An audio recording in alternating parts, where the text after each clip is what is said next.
Late afternoon. This is Mary Buckham, and this is our first question and answer session in our 6-week program on power plotting. I've opened the doors just a few minutes early here, so as you get into the classroom, feel free to go ahead and let me know you're on board. It's always fun to be waving my hands at a screen and wondering if there's anybody on the other end of it. So again, Mary Buckham, first Q&A session for our power plotting course. Had a lot of great homework that has been sent to me. So we'll be talking some of the common types of issues that people usually find in doing the homework. The first one, the homework being send in a description of your protagonist or protagonists, if you have multiples, and indicate 3 character traits. Indicate if that character trait is seen as a positive trait or a negative, and then do the flip side of that same trait. So again, as you're getting into the classroom here, I would love to let me know that you're signed in and you're on board. Hi, Ruth. Nice to see you there. I hope you're not getting any of that rain down south where you're at. And Amy from Arizona. Amy, I got your homework. It was just a little bit too late to get it back to you, but we'll talk about it tonight as an example. Kathleen, nice to see you there. Ohio checking in. It's always wonderful. So we've got about another minute and a half. And then Tina. Yay, Tina F. Tina F is... this is a class with 2 Tinas. There's usually one name. Carol from BC, where the sun is shining. Yes, amen. Usually, we find that there's like one name. Sometimes it's Peggy. There's multiple Peggies. Sometimes it's Tina. Sometimes it's kind of a game to find out how many of one name. So, did anybody learn anything about the homework assignment that we just completed, about going in and looking at your characters? Okay, Amy, I will get back to you, but I think I can actually talk about it tonight too on the Q&A. So we got about another minute to let the rest of the class come in, get comfortable.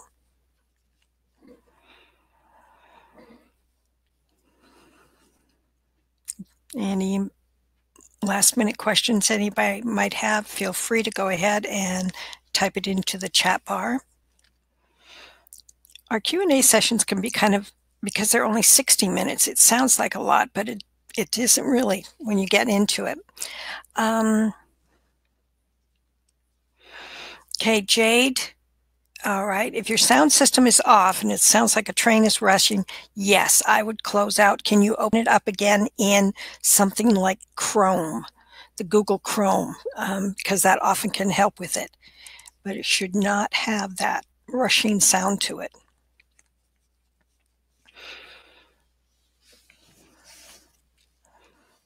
All right. And Tina. I'm glad that you had fun with your homework assignment. Because one of the #1 issues that writers don't realize they're struggling with until it gets pointed out to them is they really don't understand their protagonist. They haven't gone deep enough into them. And it is because we all start writing from reading. And as readers, we're not necessarily aware of the nuances that the author is using to get their characters across. And so we start our stories from scenes. You know, here they are doing this, or this could happen over here, or this would be really fun. And it is almost a little bit like watching little snippets of movies. And then we try to pull it into a story and we wonder why it won't go together well. So getting clear about characters is a powerful tool, and we'll get into some examples and why it works. So Fred, glad you're on board. And Chris, not done with the home. For anyone who hasn't done the homework assignment, feel free to send it along when you can. Okay. So there is no deadline on this. I realize that people are trying to take the class in the middle of life. So feel free to send along when you can. So we're going to go ahead and get started here. Tina has a question about empathy for the character. All right, we'll get into that kind of sideways here today, and also when we're going to be talking about template number 1 and template number 2. That's a big question that gets raised there, so hold on to it if I don't go into enough detail tonight. So again, just for those who are going to be listening to this after the fact, or if you are listening and encountering issues. If you lose sound or the slides aren't advancing, there's that little thing at the top of your reconnect button to click on that. Try that first. If you still can't hear, still having issues like Jade was, make sure there aren't any other programs are running, and log out of your browser and log back in. So third thing is to restart your computer and try re-entering the webinar. And depending on what is causing the issue, it may take 1 or 2 tries to get going on it. Usually it's not that big, but good. Jade's back with us. We can advance here. All right. What I'm going to be doing this evening is talking about some examples from students who sent in material and can get, so you can see how why we're doing this 3 issues. Okay, this was homework that was sent. The example was thriller, and that's a subgenre in the crime action mystery category. So here's what was sent. Warrior. This was the character. The person was a warrior, and it was a positive trait.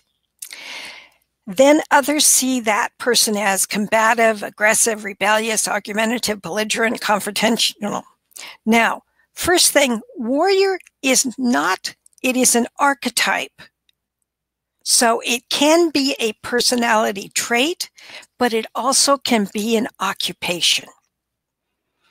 All right. So because you say that they are a warrior, you as the author have an idea of what that means. Somebody else may see that as an occupation, not a personality trait, because you can have any kind of personality and be enlisted in the military. So keep this in mind. This issue came up with a couple of people, that they were actually using a activity, the way the person acted, a job that they were doing as a trait, but it is not a trait. It is their personality. Now, warrior being one of the archetypes, it can be, but it can be confusing. Now, what happens here is this. Okay. The second example was they said they were strong. Now, again, strong is one of those kind of large words that can mean a lot of different things for a lot of different people. Strong can be a physical attribute, but what does a strong personality mean? It can be, and you actually find out what it is by the negative terms that this writer put on. Domineering, overwhelming, tough, crushing, overpowering. And then this is the next, where it is the character trait was intense, and they saw it as a negative. And others see it as focused, determined, motivated, energetic, passionate, and deep. Now, here's where the challenge comes in here. All right, let's see if I can get this down here straight. I'm sorry, for some reason my PowerPoint is not happy tonight, so I'll keep fighting with it here. What happened there is that the three characteristics, warrior, strong, intense, by the time this author came up with the flip side, they ended up with someone who is domineering, overwhelming, tough, crushing, overpowering, combative, aggressive, rebellious, argumentative, belligerent, confrontational, intense, focused, determined, motivated, energetic, passionate, and deep. Whew. Now, when we're reading a book, in real life, you might have people with all these attributes to them. But when we're reading a novel, we want to make it easy for the reader to understand that if they are a dominating personality because they're a warrior, or they are, see again, that warrior just jams me up because I keep thinking of it as a job. So if they're seen as very assertive or aggressive in that way, and somebody else sees it as domineering, then we're going to see where this character can get in trouble because of their personality trait. We know what to expect. So if this person is, let's use a different term because these were, okay, focused. If somebody gets very focused, which could be a positive, so the negative might be flip side of being focused. It could be with blinders on. They could be too intense. That's what this person used the word. So intense, if you have somebody who has to dismantle a nuclear bomb, you would love to have them have the trait of being very focused. But if you had somebody that you wanted to have a discussion about a sensitive topic between, let's say, a couple or an ex or someone, sometimes that focus can be over the top, and if they're not focused on you while you're trying to have this because they're focused over there on the football game type of thing. So it's the same trait though. So the reader quickly comes to know this trait can get them in trouble in this way, or this trait is what we're going to see change over the course of the story or the series. But it is, you're getting clear about your character, not with all of these words. This trips us up. And this is one of the things that is one of the most common mistakes that I see. And a couple of you, I challenged you a little bit on this because you came with so many words that what happened is, just like what I did here, is I took the three traits and then all these descriptions of the flip side of those traits. So who is this person? Are they more overpowering? Are they more confrontational? Are they more energetic? Are they more passionate? This is more than 6 traits. 3 positive, 3 flip side of positive. This is 3 plus 4, 5, 6, 7, 8, 9, 10, 11, 12, 13, 14, 15, 16, 17, 18, 19, 20, 21. You are going to lose a reader quickly the more traits you have. And the reason being is we want, as readers, to know this type of situation, is going to get this character in trouble, or this type of situation is going to be problematic for them. So when you read a character, for example, in the movies that you're watching, I don't know if you've all watched them yet or had a chance to, but Jason Bourne is in a series over 3 movies. So let's call it 3 books. In each of those movies, he, right from the beginning, we know that he thinks of himself as an honorable man. He has a code, a moral code, that he feels he is willing to do hard things for the right reasons. So he has this very strong moral code. And right from the beginning, that puts him in conflict the more he goes to find out who he is. Because the more he gets flashbacks about his life, the more he encounters people who knew him from his previous life, he looked like he was a hired assassin. Now we know this character has conflict with himself. And it's consistent. The deeper he hunts for the truth, which also drives him, the more he is uncovering this aspect of himself that does not sit with his self-perception. So it's like you wake up and all of a sudden you're a monster and you can't figure out how you became a monster. Something had to have happened. So he goes deeper and deeper and deeper over 3 books to find out really. The first book was, who is he?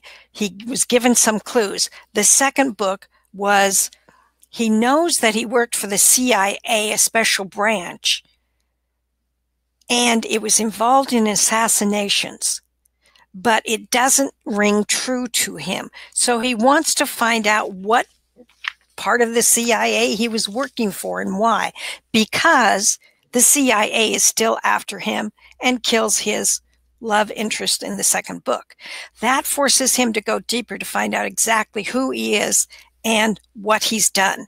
And it's the third book that he really is honing in on. What did the CIA do? How they took someone who had a moral code, who was willing to work for the government in a give it them their all for that government, and they betrayed him. They used him. And so over 3 books, this personality trait is what's driving him toward answers, but also every time he finds answers, it makes it worse for him.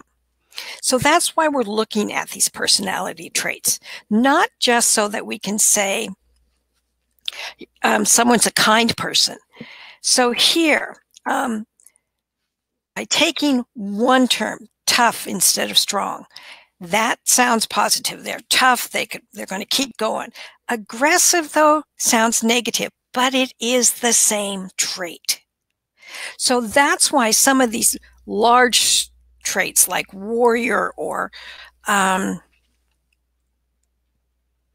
one that kept coming up was humble. A lot of people were writing and they'd have a character who was humble.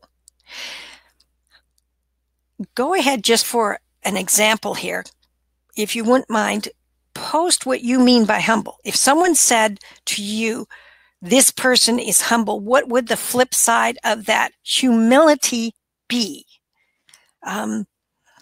Because it was the 2 or 3 people who posted the word humble, each of them had a very definite, different definition of what that meant. But they used the word humble, but it didn't necessarily track with the other descriptors of their characters. So anybody willing to go ahead and share what they feel? When I think of humility, I think of Mother Teresa. I think of someone who is willing to turn the other cheek. They're willing to, Karen says, doesn't gloat. Ruth, the flip side, maybe braggart. No. And I'm glad you posted that, because that is the opposite. A humble person is not going to shine their own light. They're doing what they're doing not to be seen. They are doing what they're doing. Carol has self-effacing. Yes. Now that, again, is an aspect of humility that can make them behind the scenes, or hidden talent, stays low. Exactly. Now these are, Christine says the opposite is a thief. Oh, that's an interesting.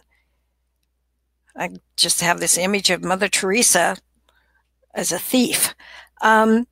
See, humble and thief to me have no connection whatsoever. So I find that very interesting.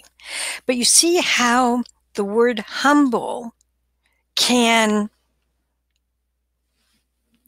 all right, by yourself you have this, and I'm going to use the with Ruth, we're talking about maybe a braggart. Braggart is the opposite of someone who is humble. Mother Teresa is not going to stand up and say, hey, look at me.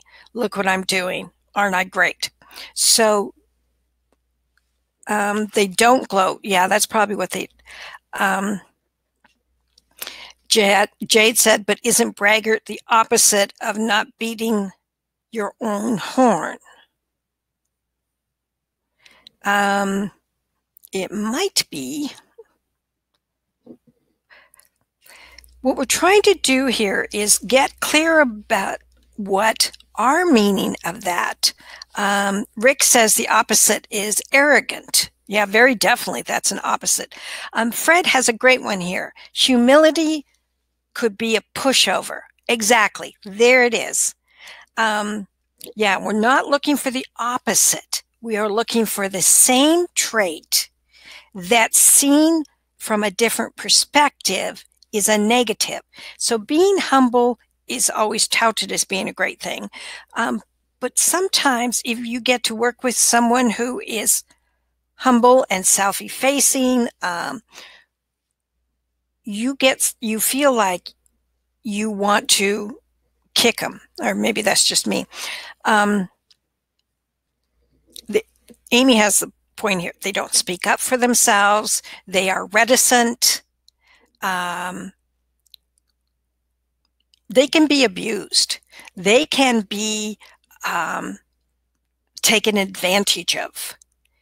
And that's what we're looking at. Same trait, two sides of the trait.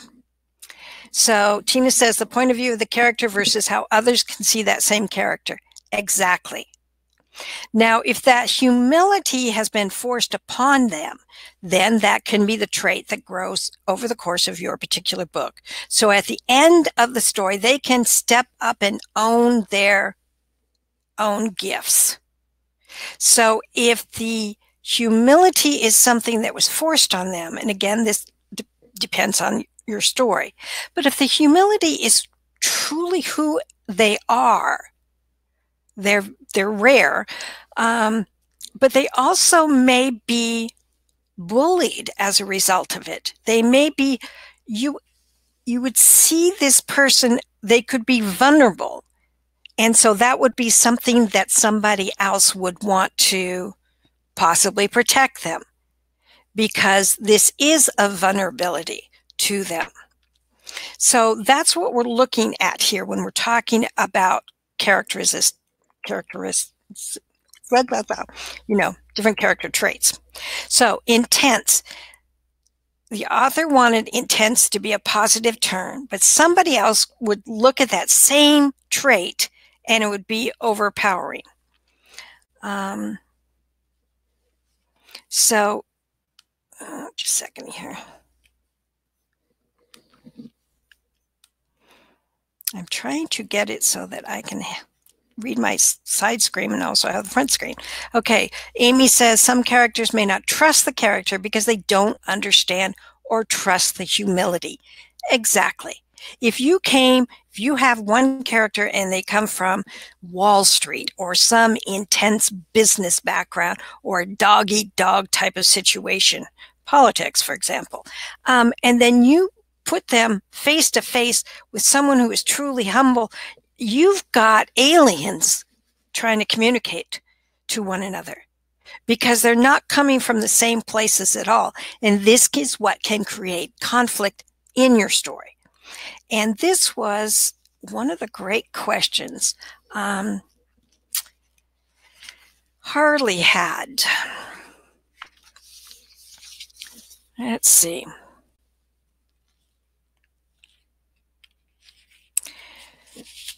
Harley had a question here, and the reason we're just looking at 3 and the flip side of those 3 is that Harley's question was, if the protagonist's primary characteristic is challenged, should her reaction or response to facing conflict where that characteristic is concerned be portrayed differently, more strongly than another character who may still have that characteristic, but further down on her attribute chain? For example, the protagonist values her moral code above all else, and she sees everything in terms of black and white. Her cohort is still a moral person, but values other things more highly. So she's able to dabble in the gray areas as long as nobody is hurt. Each character should respond to a conflict that tests their characteristic differently on the page, right? Yes, absolutely. And this again is why we're looking at this, because as readers, we can quickly identify that in the example that Harley gave us here, where you have two different characters, one has black and white looking at the world, high moral code. The other one is a little more flexible, a lot more gray in there. Okay, the type of situation that is going to challenge one of those characters is going to be very different than the type of situation that is going to challenge the other character. So there's a BBC series, and it's called Shetland, and it's set on the Shetland Island, and you have the protagonist is the law enforcement in the Shetlands, and he has a very strong moral code. He is the parent of a single parent. His wife has died. He has, in some ways, a very black and white. He has responsibilities to the community at large, but he also has a very human. He is a strong moral code, strong responsibility, but he also is a very caring man. Okay, 3 traits there. His caringness comes into conflict as he has to arrest neighbors.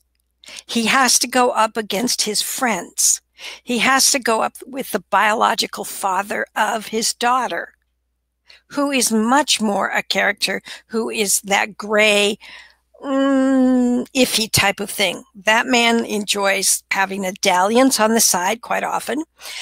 He works in the gray area a lot. And yet these two men who are, their friendship is based on sharing a daughter, one biological, one by marrying her mother and taking over the raising of this daughter. So now you've got conflict with these two characters because one, we know exactly if it's gray, we know who's doing it. If it's going to be the hard choice, we know that the protagonist will make that hard choice, regardless of the cost to himself. So this is why we're getting clear about 2 or 3 characteristics and not a gazillion characteristics. All right, here is a erotic romance with a religious subtext. Characteristic: cautious, which is seen as positive, but others could see this character as unconfident. Now, as you can show change over the course of this story, if from the other person's point of view, they start to realize, oh, it's not unconfident. It is a willingness to think before she acts. Now, someone, the secondary character, who acts before they think would find this cautious person harder to deal with, but they would be consistent in your story. They would not be randomly changing or vague, where we're trying to figure out as we're reading what is going to, how will this particular situation impact the protagonist. High-minded. Again, we're with the erotic, with religious undertones. High-minded. This character sees it as positive. Now, high-minded in another story might be seen as a negative. But in this particular story, the author saw this character, and the character saw herself as being kind of above the fray. And it came across as condescending to someone else. And this is where, when you have a term that's a little bit more nuanced, you have to make sure that it's clear to the reader if it's positive or negative. Nonconformist is the same character, which is seen as a negative, which to me was kind of interesting, because nonconformist, if you are in an environment where conforming is held at a premium, where behaving, where buying into the Kool-Aid, that type of thing, this could easily be seen as a negative, because it is suspect. Others could see this. Now, the protagonist may not think of herself as nonconformist. She would probably think of herself as free thinking. And this is why this characteristic, why the question was raised first on your list on the character sheet. First question. Then we looked at it from other people's point of view. And for those who sent me more than just the primary character, often what you found was really you can see your character easier from someone else's point of view, because we tend to get very constrained. Once our characters come to us, we kind of make them out of marble, and they have to be this way, and they have to they're always good, they're always right, they're always smart, they're always strong, attractive, blah, blah, blah. So we don't think of them as, how could that cause them challenges when these traits are all wonderful? So this is why you're given 3 or 4 questions there for you to go deeper into your character and then really determine which of those characteristics are the strongest for your character. Now, here is someone who was working in a romantic suspense or romance, and her character, it was the hero, I'm sure, honorable, courageous, and decisive. Now, this is one of the challenges when you have something that is a romance in particular, because the romantic hero is what you want the heroine to get. So of course he's a hero. And so we get all these very positive things. Tina says, what makes us do that? Well, we do it because this is the person we know who is driving our story. This is the person who we enter the story through. This is the person who we identify with and want others to identify with. So what can we do to let go of that? Basically, exactly what you're doing here. This is why we're doing this. So you take honorable, you take courageous, you take decisive. Honorable versus idealistic. Now, somebody else, that would be a negative view. Someone who thinks it's honorable. Isn't this at the heart of this? In many ways, what one person considers honorable, another person doesn't necessarily feel the same way about it. So this is why we're looking at these types of traits, just the opposite side of it, not the opposite, the flip side of it. Inez points out Nevada Bar Mystery Series. She's a forest ranger, and she's always in conflict with bureaucracy. Exactly.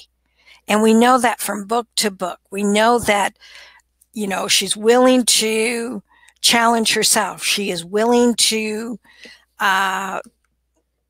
do whatever it takes to make things right when she finds a problem. So those 3 traits right there is what gets her constantly in and out of trouble. So when you're a forest ranger, if you think about it, the very choice of law enforcement that she chose to work in, she is working in remote locations. Sometimes it's like Yellowstone Park, but a lot of times it's out in the wilderness, and she has to she's very self-sufficient. She has to rely on herself. There's certain traits that she has that are consistent, but they also means that if she is self-reliant, she also can find herself very alone, because she might be on the side of a cliff face. She might be out in a snowstorm. She might be beneath the waters of Lake Superior. All of these situations come to light in these stories because she's willing to buck bureaucracy and find answers. So a lot of law enforcement are truth seekers, and they're looking for that truth. And in this particular thing, the author was brilliant in putting her into a situation that was going to challenge her. She can do the physical stuff, but it is the having to work with others to make it work and find answers. So, courageous versus invincible. Isn't this being courageous? We all like to think we're courageous, that we are without fear, but this can actually lead a person to thinking that they are invincible. You know, if you have a person who is courageous in your story and you're writing a series, this is the person that if they get hit back and get very damaged physically, emotionally, mentally from a situation in one book, they might have to claw their way back to being courageous again because they no longer feel invincible. Decisive versus opinionated.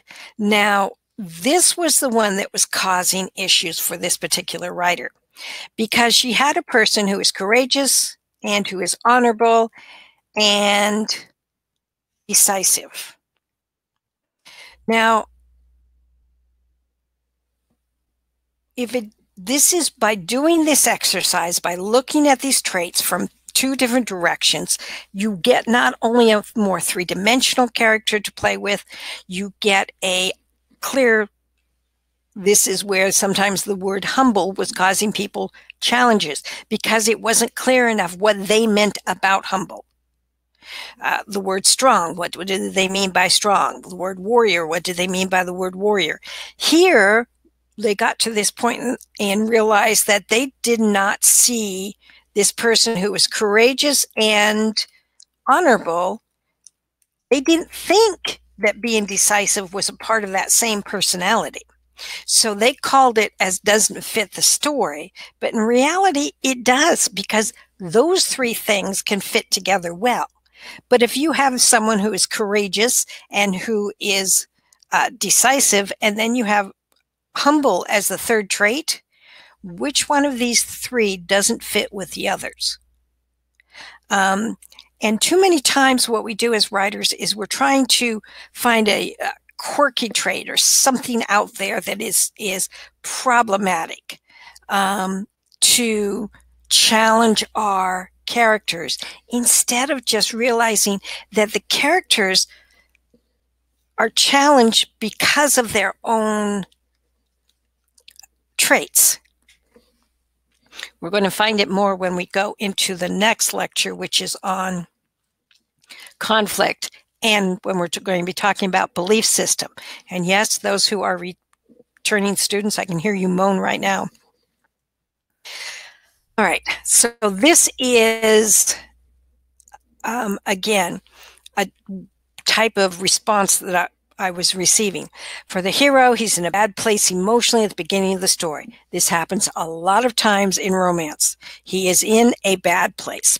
So I had him thinking his strengths were denial and avoidance. Think about Rick in Casablanca. He was a master of denial and avoidance, and this is very common. And you would think of those as strengths if you were using them as walls to keep out emotions, walls to keep people away because you got burned. Here's romantic mystery with comedic elements. Positive. Adaptable. This character saw herself as adaptable, which someone else could see as lack of direction. Practical, which others could see as ambitious. Now, I didn't get that one, or unambitious. That one did not track for me. And the reason being is practical to me as a strength is you're thinking about the small details. You're not dreaming the big dreams. You are not recklessly racing off to do something. You are figuring out how to make things work. That's practical to me. So unambitious, and this was a good opportunity to see, if unambitious was truly what the character was seeing, then the word practical might be the wrong one.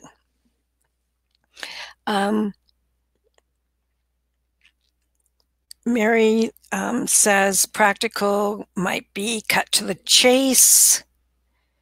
That, you see, if someone is unambitious, it's going to be seen in our culture, contemporary world, usually it's seen as a negative. So what is the flip side of being unambitious? You are easygoing is the flip side of being unambitious. But the flip side of practical might be humdrum or boring, because it is the practical person. Was it the Bible that talks about where you had Mary and Magdalene?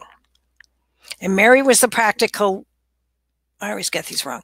Mary was the practical one, and Magdalene was the one who would sit at Jesus's knees and wash his feet or something like that. So, and Mary got mad about it. Amy, boring. Yes, practical is oftentimes seen as boring. The person who makes sure there's food in the house and that sandwiches are made for the kids, Mary and Martha. Okay, I knew it would be something like that. Thank you. And practical is not seen as it's kind of like the word nice.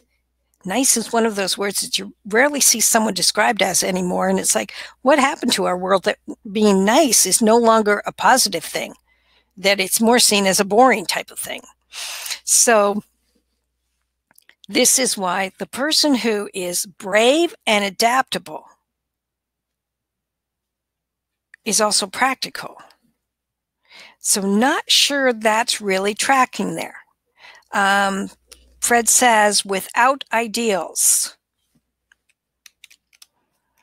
Is it ideals if you're practical? Or is it without vision, it's without big picture thinking, basically. Tina has responsible. Yes, that's another side of, but that's usually seen as more positive, I would think. So you have practical and responsible. So there's no really negative there. So what Fred's doing here is he's going with practical without flourishes. Yes. Okay, we're getting that. Yes. Without flourishes is, which is another way of saying plain or boring. Practical, Amy says ambition. No, it is, practical is not ambitious at all. And that's why this writer put up unambitious. And Carol could, practical is just get the job done. Yes, exactly. Because they're so focused on the details and on the day-to-day and on the next step that many times they are not necessarily seen. But does that fit in with someone who is brave and adaptable? Love your just get the job done in scope without ambition. Now, without ambition is the same as unambitious, Amy. So that's why we're having a problem with this here. Limited to the known, Inez, that's great. Rick, efficient. That's another positive. So it's like being practical is a positive and being efficient is a positive. So you don't have any flip side of it there. That's what we were looking at with this particular one. So we went over that. And again, this writer thought that unlovable, they did the opposite not the flip side. Someone who feels that they are unlovable could be, someone else would see that as, this is where the writer took it and flipped it over to the opposite instead of the same.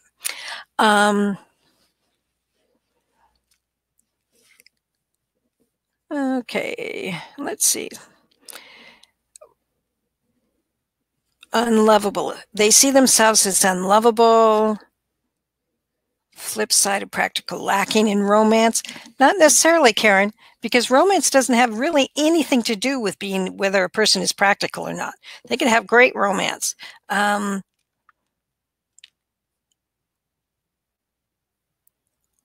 your butt. Carol, that might be if they see this practical bent as the person who is crossing the T's and dotting the I's. But again, it is, they're grounded in the details of life. Yes, from Tina, but again, that's positive. They trust themselves and come off as brave and are highly adaptable in the moment. Okay. So if you're practical, all right, just a second. Inez is going to, okay, Rick is giving a flip side to feeling unlovable as being unemotional.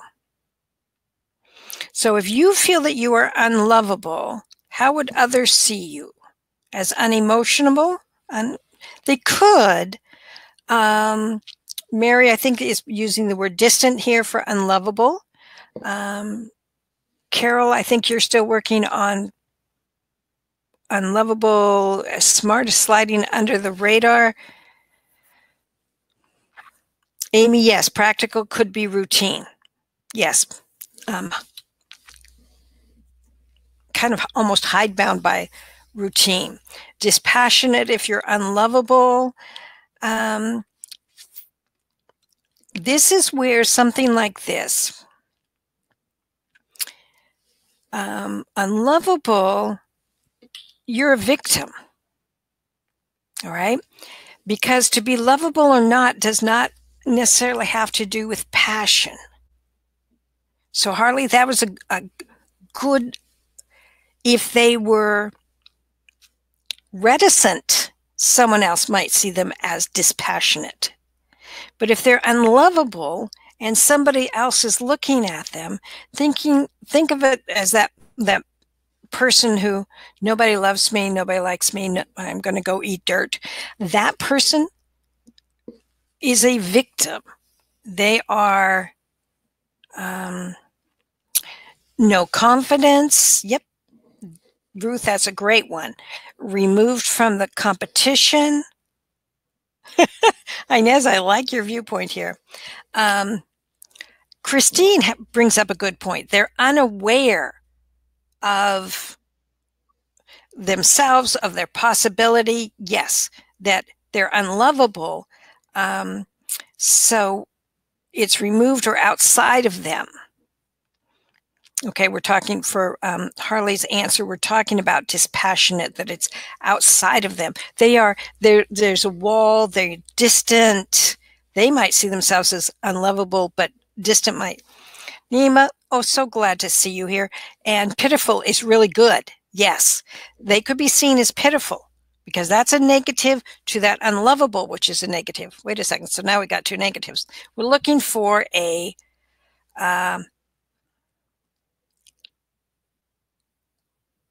unaware, unconfident, appealing. The flip side of unlovable is appealing. Unlovable is, it's a hard one, isn't it?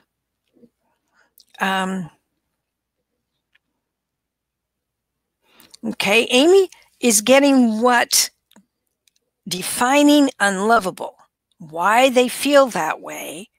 So how would somebody else see it as a positive thing? Meek. Oh, that's a good one. Name it. That would meek, cold. Someone else could see that as standoffish, as reticent, as holding back. Because if the character sees himself as unlovable, another person would see it as their behavior would reflect it. And Inez says, does not love themselves. This means is the result of why they feel this way. So how does a person, Jade points out that they're all being negatives. It's really hard to get a positive to this. So keep that in mind. If you end up with a character that is all positives, the negative can help it.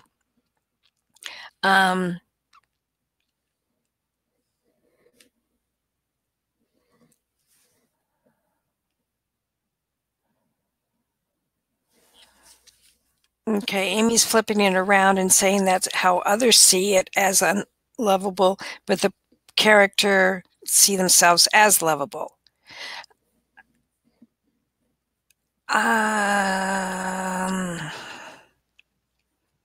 Again, we're dealing with opposites there.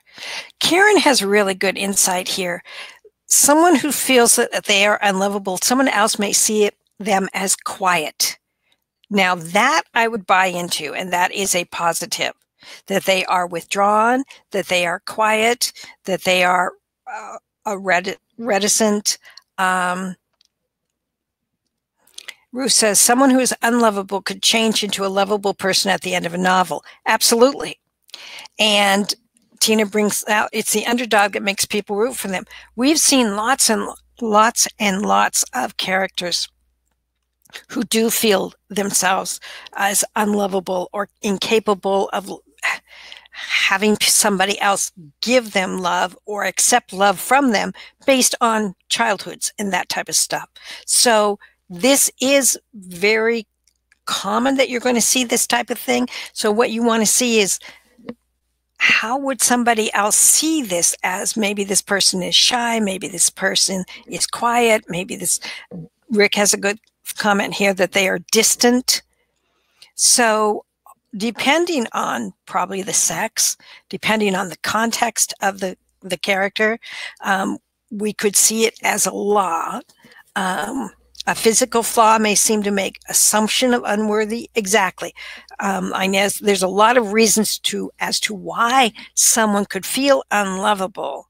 But what we want to look at is what is a positive thing that we would look at that as maybe a person in waiting, somebody who is meek. So again, someone else brought up these examples: protective, nurturing, generous. You know, these are all wonderful things. We want this person to be our best friend. This is why we want to look at the other side of these, though, to see where can this person grow? How can they change? Protective person could be a smothering person. All right. Someone who thinks that they know they're doing it for your sake. How many have ever grown up with that? It's for your own good. That can be very protective. Jade asked, does the flip side have to be positive? Jade, only if it's a negative term. Only if the author sees it or the character sees it as a negative term. Then we want to see the positive side. Just like if it's all positive, we want to see the negative side of the same trait. So the flip side does not have to be positive if you have a positive word. So you wouldn't take the word protective and make another positive word. You would take the word protective, which sounds like it's a good trait, a positive trait, and look at the flip side that is probably not as positive. And you don't have to think of real negative. It can be, it's the nuances. We work with words. We work with the nuances of these words. We want to get clear. Nurturing versus mothering. Again, nurturing sounds like a very good thing. Mothering can sometimes, over-mothering, I think, is kind of the flip side of nurturing. Again, it's very similar to protective versus smothering. So someone who is nurturing could be very overbearing because they might think everything is right. Generous versus being a pleaser. Again, they see themselves as being generous, and somebody else sees their largesse, their generosity, as a tool to either please others or maybe buy others off, or as a manipulation, a transactional type thing. So protective versus smothering has just given me the major character traits for my hero in my novel. Yay! And yes, someone who is trying to, this is where you have two different characters. If one is trying to strike out on their own and the other one is very protective, you're going to come up against challenges, because the protective one is think they know best and is trying to do it right, and it is their nature that is driving their action. And whereas the one who is trying to strike out might be trying to get away from someone who has been smothering them too much. All right, here's science fiction fantasy. Lonely. How others see her. Need time to adjust to a new life without her husband. Okay, so doesn't that define, all right, this is what happens when we put almost too long of a definition. Lonely on the one side, so others see her as withdrawn, which is another way of saying lonely. But lonely, she feels lonely. Others might see her as, it sounds like, healing or adjusting, or this external situation is creating the adjustment period that is isolating her. Anxiety leading to depression and suicide. Okay. Again, anxious is one term. Depression, depressed, suicidal is a very different type of term. So others see her. Stranger, just a mom. Now, just a mom is not the flip side of anxious or depressive, suicidal. Her couple friends no longer have much in common in light of her new financial hardship because her husband died. Daughters see her as mom and take her for granted. None of this is the flip side of anxious or depressive, suicidal.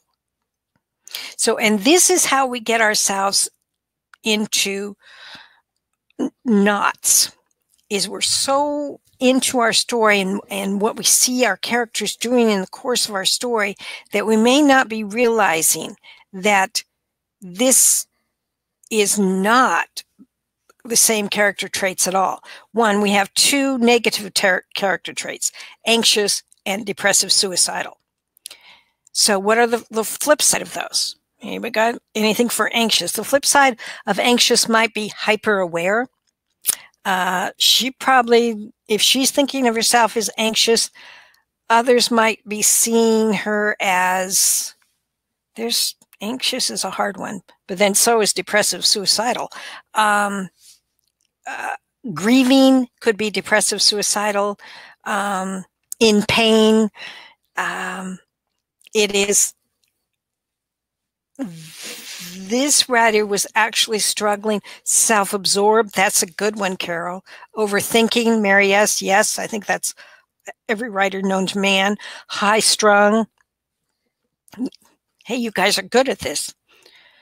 All right, so let's do one or two more. We should have it, and with still time for any other questions. Jade says, is it how author sees the character, how the character sees themselves versus how others see them? We want to be in the character's skin based on where they're coming from and what we as the author, we have to remove ourselves. It's not us in the story. Nobody's writing memoirs here, so it is not our story. So what we're looking at is this character, what's going to challenge them, what's going to support them, what's going to create conflict for them. So we technically have to see this character, but we're trying to see them in a three-dimensional way. But instead of just throwing more traits at them, which is our first reaction, we're trying to get deeper into the core of them and get 3 traits and the flip side of 3 traits. And that makes it actually easier as we go through and plot the story. This character is not going to be morphing all over the place. They're not going to be cautious at one point and brave the next point, and then they're going to be reckless at another point, and they're going to be hesitant, and all depending on the scene. No, they're going to remain true to themselves.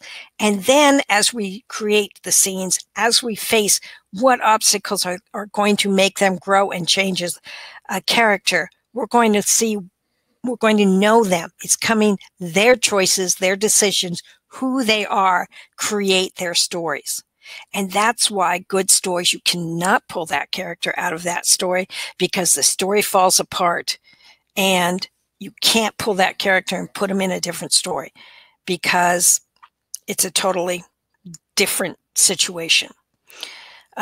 So does that help you, Jade? It's how we as the author see the character, but in order to get deep into them, we also are looking at it from them and having others look at them. So here we go. Persistent was seen as a positive. Ambitious was someone else saw it as a negative, which was interesting. Passionate as a positive. Other people saw it as emotional. Stands up for herself, which is seen as a positive, which others could see as confrontational. And too bold. Now, can't you hear somebody telling that, particularly to a woman, you've been too bold? That is taken as a negative, but spunky sounds much, much better as a positive. Analytical, positive, others see it as cold and unfeeling. Wary is a positive. Others see it as cautious. Now, those to me are both positives, whereas wary, someone might see the negative side of that as hesitant, as overthinking, as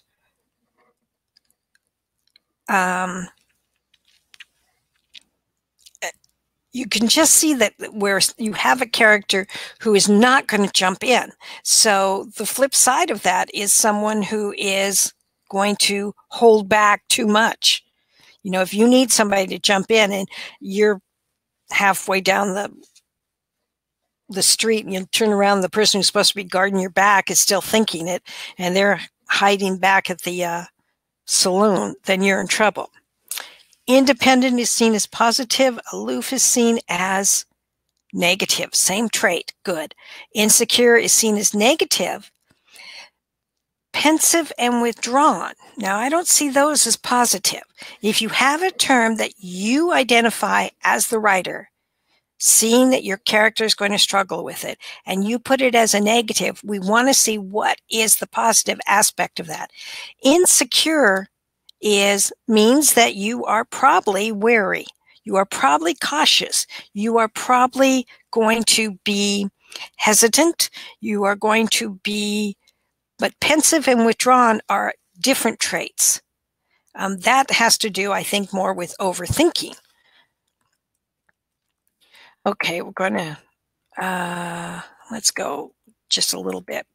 Here again, just grabbing very familiar traits: loyalty, determination, free spirit, kind heart. Stubborn, hidebound, insistent, controlling. First 4 traits, positive. Second traits are seen as more negative or less than. So, loyalty. Because it was seen as a positive, let's look at the negative. Loyalty can be seen as blind devotion, homage, subjective, and a burden. If you made a commitment as a child, okay, Inez, we're looking at loyalty, the opposite. As a positive, we're looking at the opposite side of loyalty. Someone who is loyal can have blind devotion.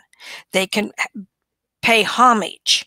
They can be subjective in that sense of that it's not necessarily it's an emotional decision, not an irrational one. And loyalty can prove a burden if you have, because you are loyal, you are reluctant to act on something that you know is better. Now, confidence is not the flip side of loyalty. Confidence is a positive, and it has more to do with self-aware. Self-confidence comes out of not because you're loyal to something or someone. So I don't know that it is the flip side, but here are some positive things. Oh, sorry. The comment was from the previous. Sorry. Here are some positive sides of loyalty. Trustworthy. So if you have somebody working for you and they're loyal, that's often seen as trustworthy. It's a good trait. Dependable. You know that person's going to be there for you. Stable. You know, we'd always like to know consistently, this is the person that we can trust. Steadfast. Okay, let's look at that word stubborn, because that came up a lot. The negative side of that is if somebody is blocking you and they're not budging, they could often be seen as obstinate, rigid, bullheaded, and willful. Positive aspect is steadfast, determined, persistent, and unshakable. So these traits that we're looking at are sometimes they're a strength, but they can also be a weakness. And that's one of the reasons we dig into it on the character list there. So I think why anybody wants to pose questions, something that came up here. Harley had another really good question on her earlier posting, and it had to do with this. How are the templates applied at a series level? Okay, I talked a little bit about that. Where something like the Jason Bourne, where he uses it in several stories. Look at any TV show where you have a character over the course of a series, and what trait you can quickly identify early on in the series. Is it their recklessness? Is it their quest for the truth? Is it their loyalty that's going to be challenging? And see how that over binge watching is encouraged. You can see how that trait can trip them up, or it can make them have to grow and change over the course of several seasons, or it has to be something that they're going to deal with it because it is who they are, and others have to compensate for it. Tina has a question about what to use to track all this stuff. I started making tools to keep up with all these templates, and it's a lot of pages. Is there a tool you suggest to format paper? Tina says, I figure it's a personal choice. I looked at all of my writer software and thought I would ask you what to use. What do you suggest? Okay. Some who have taken the class have used Scrivener. And actually type in the templates into Scrivener. What I have personally found is that once you do this a few times, to me, you don't have to use it as much. So it is a process for me of going in, understanding, and that's why the questions are given to you in a PDF form. I strongly recommend at least once that you type them out, because that makes them more present to you. You type them out, you answer them. Now, you do this all the way through all 11 templates for the plotting and the 2 character and conflict template. You do it the first time, and the second time you're going to find there are some of the templates that you don't have to go into as much depth because you remember them. You know the intention of that template, so you don't have to cover it as much. Diana and I, when we get together and plot, she's the co-author on Break Into Fiction. We don't have to use the templates at all because we can say, okay, what's happening at template 5? You know, who's going to be her mentor? Who's going to, what's happening at the midpoint of the story, or template 8? So we know what the questions are because we've studied it enough. Most people only plot probably a book or 2, possibly a year. Some people 3. But the more you use them, and what I recommend is start watching movies with the templates. Start seeing what you can identify. Start seeing what you keep missing, because that's the template you want to focus on. So if you go into the Facebook group, and Tina, I believe you're a member there, go ahead and post and say, has anybody else used a Scrivener or any other system to keep track of it? And these things, it starts becoming second nature. It's like the first time you drive a car and you think, oh my God, how am I ever supposed to keep track of all the things you're supposed to be looking at? And it seems overwhelming. But the truth is, it quickly falls into place. It's going to be, and I will admit it, it is going to be challenging first, because you are having to think about everything. It's like walking the first time, or driving a car the first time, or flying a plane. You're trying to, it's a lot to keep a hold of. But the more you're doing it, the more it is going to become second nature, and you're going to just be comfortable with it.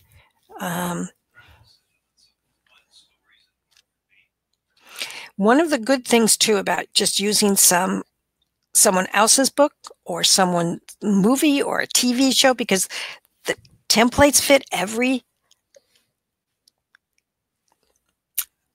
commercial fiction TV show, every episode, and the arc over a season. Because you don't have any skin in the game. So you can see where another writer might have done it very well, or maybe did not do it as well. Harley brought up an example in her homework where she was asking about, should these things be different from the characters based on their characteristics, how they're going to react to a challenge, a conflict, a situation coming up. And she was reading something where all the characters, even though they were described as being very different, they all reacted just the same to a common event. And that stopped her as a reader. Well, the reason it stopped her is she understood now that the disconnect between, she was told the character behaved this way, and then when they got up into this situation, they did not behave that way. They all behaved as, I guarantee you, as the author would have behaved. Because that's where we go when we write. We go from our own experiences many times. But to become consistently a strong author, it's not your experience anymore. It has to be your character's experience. All right, so the access that you were sent today is the same access that you were sent last week, so it's going to get you into all of the Saturday lectures and the Tuesday question and answer sessions. So keep it on hand. If you sent me homework and I did not respond to you in an email, I will be getting back to you. Don't give up on me. And let's see, there's going to be that. So that email is going to come to you. And our next lecture is on conflict and everyday world, opening of our stories. So this coming Saturday, we might even go to the template 2, but we're definitely going to get through conflict and the everyday world, the opening of the story, what has to happen. I'm looking at Naeema's response. That's the kind of response that you want. It's kind of like having, the difference between coming home to a cat and the difference coming home with a puppy dog who's so happy and so excited and just You just made their day just by walking in the door. So thank you for that response there. So any last questions this evening? On the Q&A, feel free again, if you have not submitted your homework, that you can go ahead and send it when you're ready. If you want to do it one trade at a time, we can do it that way. If you had questions and I didn't cover them, we're going to, by getting clear about our character, as we get into the templates, you'll have a better idea of possible answers, brainstorming what ifs, scenarios. The intention of the templates is to clarify the intention of what has to happen in the story at that point of the story. And so it is macro plotting. It is not micro plotting. We are not going scene by scene.